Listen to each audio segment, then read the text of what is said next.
Bom dia, bom dia, bom dia. Bom Bom dia. dia. Vocês não foram ao jantar no Rubaiá, né? Que reuniu os advogados do Aécio Neves, da Dilma Rousseff, no caso o Jack, o advogado do Michel Temer e Lula. Michel Temer, os três, havia outros também, mas os três homenageando os advogados do Lula. Eles se uniram, assim como os clientes estão unidos em Brasília para afossar a Lava Jato, os advogados, obviamente, se amparam uns aos outros, porque a estratégia deles é a demolição política da Lava Jato. E já que eles não têm uma saída jurídica para os clientes deles, é óbvio que eles têm que atuar em outras frentes. Quer dizer, os clientes deles têm de atuar em outras frentes para engavetar a Lava Jato. E esse jantar foi uma exaltação dessa estratégia. É a cristianozanização da advocacia, né? E aquilo que a gente viu no áudio do Aécio Neves agora está vindo a público. O Aécio estava falando daquele acordão ali entre PT, PMDB e PSDB para barrar as novas leis, quer dizer, para assinar novas leis, né, que anistiassem os crimes anteriores, e agora isso está vindo a público por meio dos advogados. A delação da JBS é extraordinária. Ela comprova tudo o que nós escrevemos nos últimos 2 anos, dá detalhes sobre os pagamentos de propina. Hoje começaram a sair os documentos. O mesmo Estadão, que faz um editorial, por exemplo, condenando a delação ou o acordo de delação com a JBS, publicam um caminhão de provas contra todos os denunciados. E a gente pega todo mundo, pega a Lula, pega a Dilma, pega a Aécio, pega a Renan, pega Jader Barbalho. É uma montanha de planilhas, os detalhes desses pagamentos que serão conhecidos nos próximos tempos, a conta corrente administrada pelo João Vacari Neto e pelo Guilherme Guxiquem em Nova York, que movimentou 23 milhões de dólares. Isso é gente do Lula, é gente muito próxima do Lula. A gente tem um esquema que está sendo desvendado e confirmando tudo que nós soubemos, tudo que nós denunciamos nesses anos, e que constitui o maior assalto de todos, né? O assalto com o dinheiro do BNDES, que nós já havíamos visto no caso das empreiteiras, sobretudo financiamento no exterior, mas aqui tem comprar chinela havaiana, né? Os caras compraram alpargatas agora, 1 ano e meio atrás, com dinheiro da Caixa. Todo o esquema foi revelado. E, como a gente estava conversando antes, os blogueiros sujos, mas a grande imprensa também, se atendo ao fato de que o Wesley Batista está em Nova York. Mas e pode ser discutido isso daí, mas o que importa nesse caso, cacete, é a quantidade de informações relevantes que foram trazidas agora no meio dessa investigação. O Temer está explorando isso, essa insatisfação com esse acordo que beneficiou os criminosos, mas à medida que avancem as investigações, é possível que essa insatisfação popular diminua devido à quantidade de provas que ele mostrou. E se esses políticos vierem a ser condenados e tal, provavelmente o povo vai começar a entender melhor que talvez tenha valido a pena. Mas, enquanto isso, o Temer vai explorar isso a seu favor, claro. Ele está explorando todas as brechas e evitando entrar em detalhes. Quando entra em detalhes, acaba sendo desmascarado, como acabou de acontecer lá, que ele falou que ia atender o Wesley Batista em função da carne fraca, e a carne fraca foi 10 dias depois do encontro dele. Quer dizer, é melhor ele continuar com um showzinho retórico, sem entrar em detalhes, porque senão ele se estrepa. Há um aspecto que talvez as pessoas não entendam, né? Teve muita gente que viu a operação sendo deflagrada e ficou se questionando por que o Guido Mantega não está preso, por que não teve nenhuma diligência contra o Lula. Essa operação, gente, ela é uma operação com um fim específico de impedir, né, que as pessoas que estavam conspirando contra a Lava Jato tivessem sucesso. Então, uma operação para pegar quem estava atuando de forma flagrante, né, nesse processo.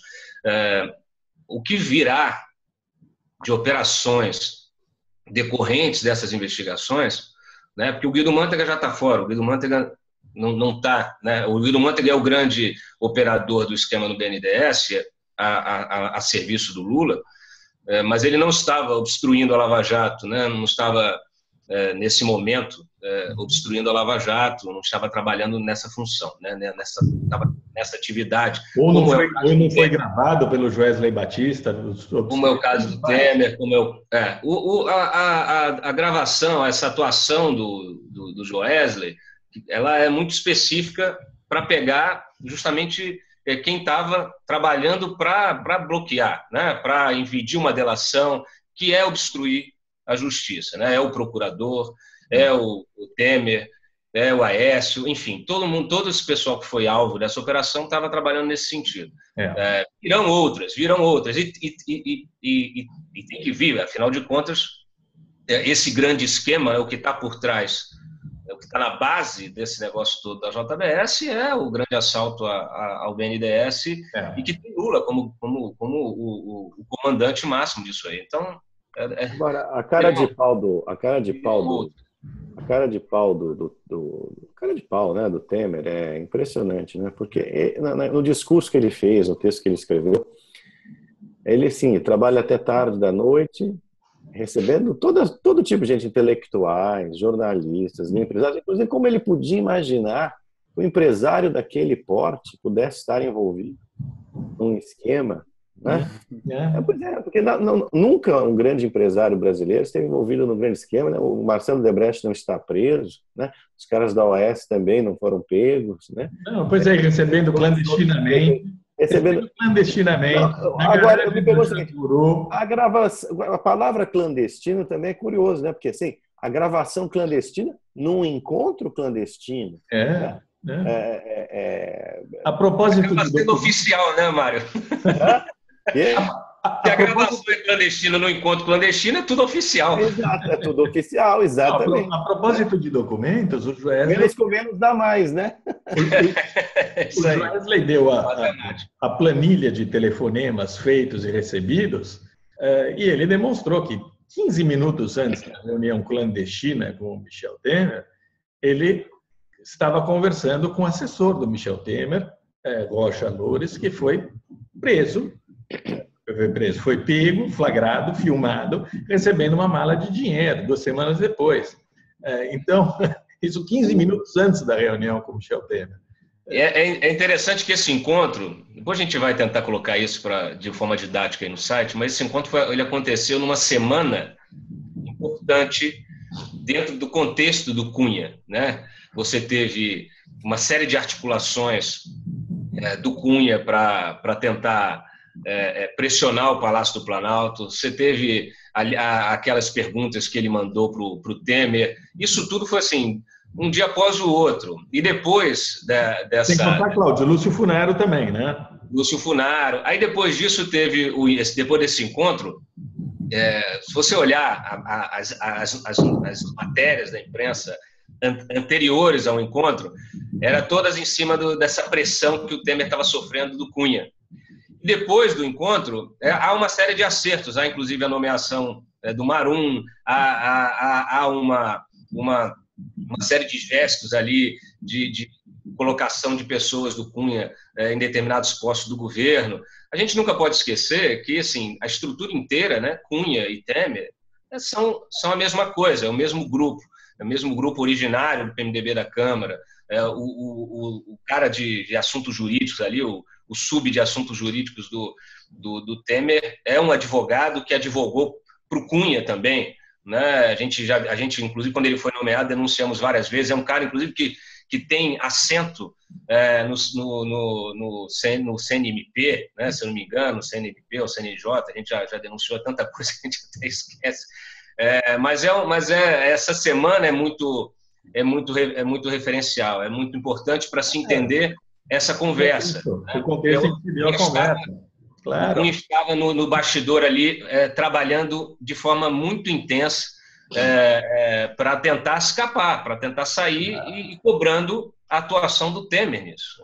E, Cláudio, essas medidas essas medidas que você está falando, elas condizem muito bem com o trecho da conversa sobre o Cunha, em que o Joesley fala que está de bem com o Cunha e o Temer fala tem que manter isso, viu? Quer dizer, havia realmente uma preocupação do Temer em ficar de bem com o Cunha, e essas nomeações aí que você está falando mostram que havia essa preocupação. Quer dizer, se há essa preocupação de ficar de bem com o sujeito que está preso, é porque, obviamente, ele pode ser atingido por ele. Não, e a gritaria armada na imprensa, nos blogs, etc., contra essa delação, nós já vimos isso, né? A gente já viu várias vezes no passado. Nós vimos, por exemplo, né, na época da delação do Sérgio Machado, com aquelas gravações, dizia-se que era a PGR petista queria fundar o Michel Temer para salvar o PT. Quando houve a denúncia contra o Eduardo Cunha, era um grande complô dos procuradores da Lava Jato para impedir o impeachment. Tudo deu, porque nós sempre dissemos, um segundo, vou citar uma tua frase, então você nem precisa falar nesse segundo. Os fatos, a verdade e os fatos vão se impor. Isso você falou aqui na nossa reunião lá atrás. E foi o que aconteceu. E é o que acontecerá. Eu queria só elencar mais um exemplo. Quando o Marcelo Odebrecht foi preso, a gritaria nos blogueiros sujos dos tucanos e dos petistas foi também enorme, né? Arbitrariedade. Olha, um blogueiro sujo aí chegou a dizer que a Polícia Federal havia forjado os bilhetes, as mensagens. Marcelo Odebrecht. Você lembra disso? Esse blogueiro sujo é fantástico. Agora ele inventa outras coisas, também Estado de Direito. Quer dizer, ele é um blogueiro vagabundo, né? Mas, assim, é sempre a mesma dinâmica. Sempre as mesmas acusações. A Lava Jato está indo contra o Estado de Direito, Sérgio Moro precisa ser derrubado. Olha, chega a ser cansativo. Chega a ser cansativo. Só não é cansativo porque nós temos os fatos. Exato. São a versão, E todos esses documentos que já saíram, que vão sair e que serão explorados pelos procuradores, pela PF, espera-se que haja uma coordenação entre a PGR e a PF para investigar esses fatos que foram denunciados. A PGR sozinha não é capaz de fazer isso, precisa da PF. Mas quando esses fatos todos forem elucidados, a gente vai ter mais uma oportunidade de limpar uma área gigantesca da corrupção nacional. Ontem o Fantástico, por exemplo, mostrou o caso de um conselheiro da JBS que era também ex-diretor do BNDES. Ele cumpriu a mesma...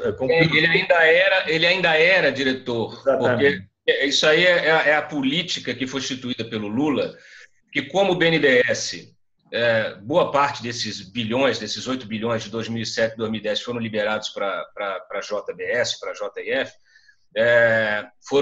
não foram empréstimos, né? Foram aquisições de participação acionária na JBS. Então, essa participação acionária, que hoje é em torno de 21%, faz com que o BNDES tenha a capacidade de indicar integrantes do próprio banco para os conselhos dessas empresas. Isso aconteceu com todas as empresas. Isso aconteceu com todas as empresas onde os fundos de pensão também Mas, Cláudio, eu queria acrescentar um detalhe. Aí eu ia dizer o seguinte, nunca se questionou isso, mas é uma grande inconstitucionalidade, porque você tem um cara no conselho da empresa que está recebendo dinheiro, um servidor. Essa regra foi mudada agora pela Maria Silvia, dizendo assim, olha, tem que ter alguém, mas esse alguém não pode ser servidor, tem que ser alguém autônomo. Então, um representante, agora os representantes do BNDES nesses conselhos, que precisa ter, obviamente, afinal, essas empresas estão gerindo recursos do próprio BNDES, mas são representantes autônomos. Eu quero dar um detalhe. A banda é inacreditável. Eu queria dar um detalhe importante que não estava na matéria do Fantástico, mas esse senhor, cujo nome presta a trocadilhos, rego, aranha, é isso daí, né? Eu acho. Ele também foi, ele é atualmente do Conselho da Oi. Ele foi indicado, ele era braço direito, assessor direto do Fioca, que já se enrolou na Lava Jato, velho petista, cara do Mantega, ali também, ligado a Oi, outro campeão nacional. Que tem dinheiro do BNDES. Dinheiro do BNDES, feito pelo BNDES. 12 bis. Para o comitê ali para a diretoria da Oi, pela Brasil Telecom. Essa turma se infiltrou em todas essas empresas paraestatais e fez os negócios mais gigantescos, como nós sempre soubemos. E até agora não tínhamos o arsenal de informações para poder enfiar na cadeia todos aqueles que participaram da maior tramóia, trapaça da história do país. E agora, olha, essa questão do BNDES, só um segundo, Felipe, essa questão do BNDES, ela é essencial. Por quê? No dia da operação da Polícia Federal, da Bullish, que pegou alguns servidores, né, que fez busca e apreensão na casa de vários servidores, que pegou para condução coercitiva, houve um movimento interno do BNDES, inclusive a Maria se reuniu, o pessoal disse que estava lá falando com todo mundo, que realmente era uma injustiça, etc. Quer dizer, o corporativismo falou mais alto e reagiu como sempre reage. Eu publiquei aqui já há algum tempo atrás, há meses aí, que tem uma dezena de diretores, gerentes do BNDES estão com os bens bloqueados em função de uma série de operações ilegais, né? Inclusive algumas delas envolvendo a questão do Bunlai, lá o dinheiro do BNDES para aquelas usinas do Bunlai.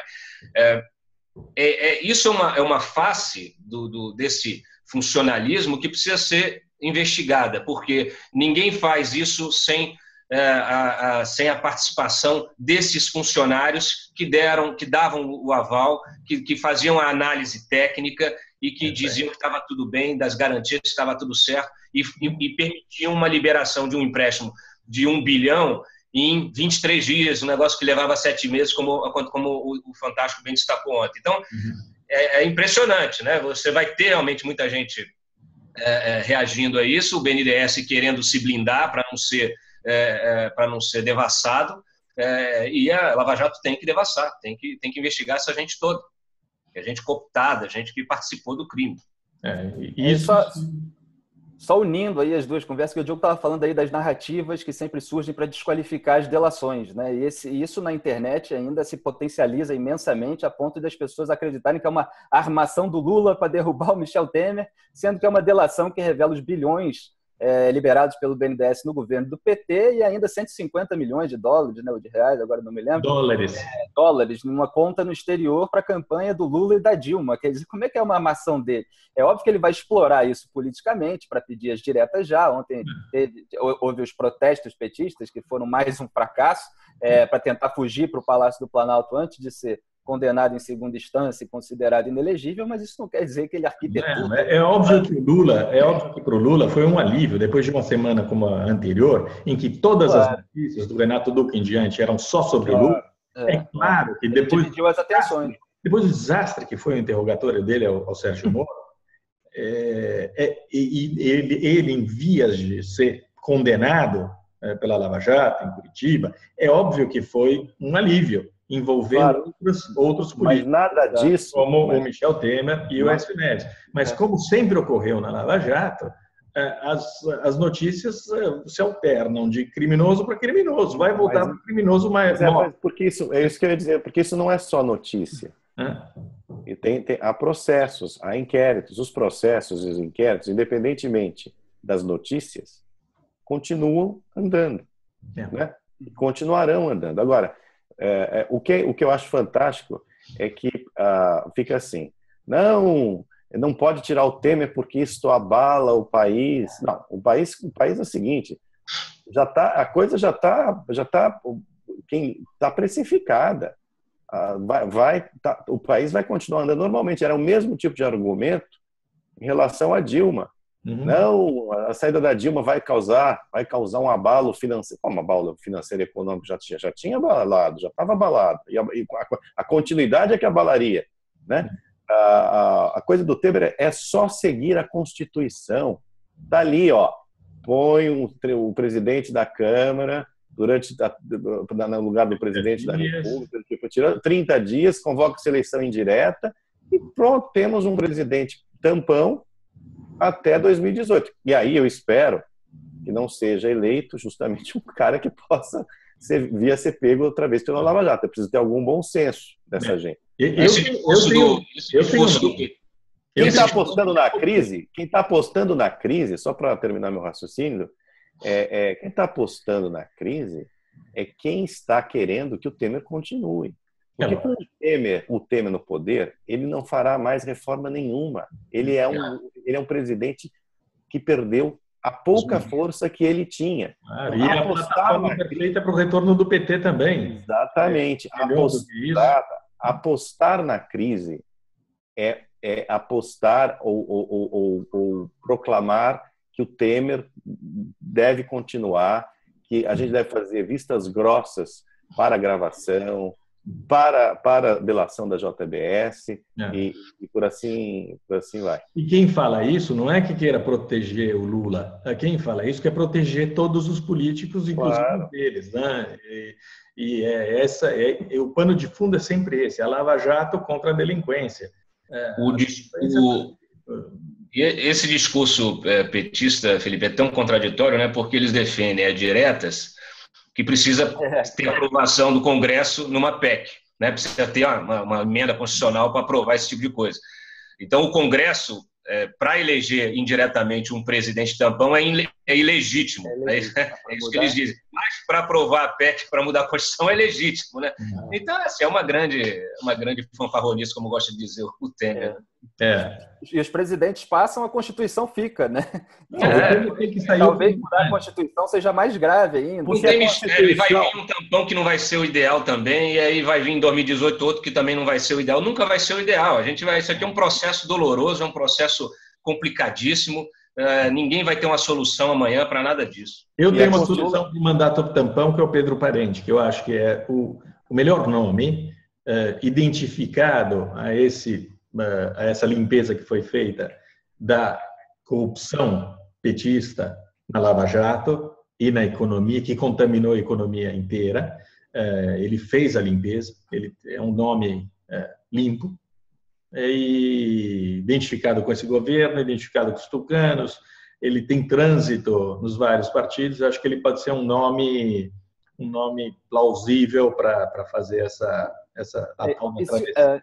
E se o discurso é da estabilidade econômica, quer dizer, o Lula tentou constranger a Lava Jato em nome da estabilidade econômica. Agora os defensores do Temer tentam fazer a mesma coisa. Então, assim, se tem uma solução, pode ser levar alguém dessa área econômica mesmo para continuar nesse mandato tampão, né? Isso que o Diogo está falando. Estou preocupado com a estabilidade deles. É isso. E a Constituição não é apenas o conjunto de leis que rege o dia a dia de uma nação. Ela também serve para reger os momentos de crise, para regular os momentos de crise. É por isso que tem todos aqueles artigos que prevêem o que ocorrerá no caso de vacância de poder, de impeachment, de crime de responsabilidade. Então, assim, é só seguir a Constituição. E como o Brasil é um bananão, tem que acertar que tem várias coisas que não foram escritas, mas alguém vai ter de escrever e o STF está aí. Mas isso está aí. Não, mas isso está aí. Não, está muito claro. Olha, o resto... Eles têm que acertar um pouco quem pode ser candidato, quem não pode ser. Mas a gente está muito mais próximo de uma resposta dentro da Constituição, fazendo exatamente isso que nós defendemos. Quer dizer, entra o Rodrigo Maia, investigado da Lava Jato por 30 dias, é eleito um novo presidente, esse presidente se espera seja alguém não intencionado em afundar a Lava Jato, porque daí o país não vai aceitar, que tem um compromisso com as reformas econômicas, porque daí o país não vai aguentar se não fizer essas reformas, e que leve o Brasil até as eleições. E daí o Lula não pode ser candidato. Essa é a outra parte, mas essa é a parte que nós sempre advogamos. Né? É isso.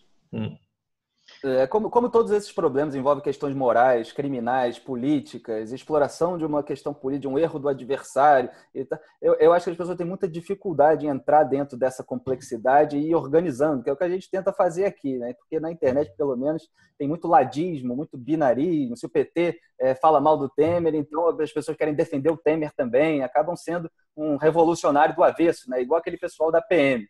Se a esquerda ataca muito a PM, eu tenho que defender a PM incondicionalmente. Quer dizer, se a PM mata alguém, eu tenho que defender ele também. E as coisas não são assim. Tem a questão moral, tem a questão da justiça, que está muito acima dessa guerra partidária ideológica. Não é preto no branco. Esse jogo rasteiro, essa discussão rasteira não existe só na internet, não. Você vê os editoriais hoje dos jornais. Exato. Essa mesma coisa. Esse editorial do Estadão que você citou, que está defendendo ali a cúpula em nome da estabilidade econômica, ele investe nisso, né? E as forças políticas é muito difícil. Elas continuarão investindo e as pessoas caem nesse papo. Exatamente. É que dá trabalho pensar, né, Felipe? Então... Dá trabalho. E vai acabar o nosso tempo aqui. Abraços. Abraço. Tchau.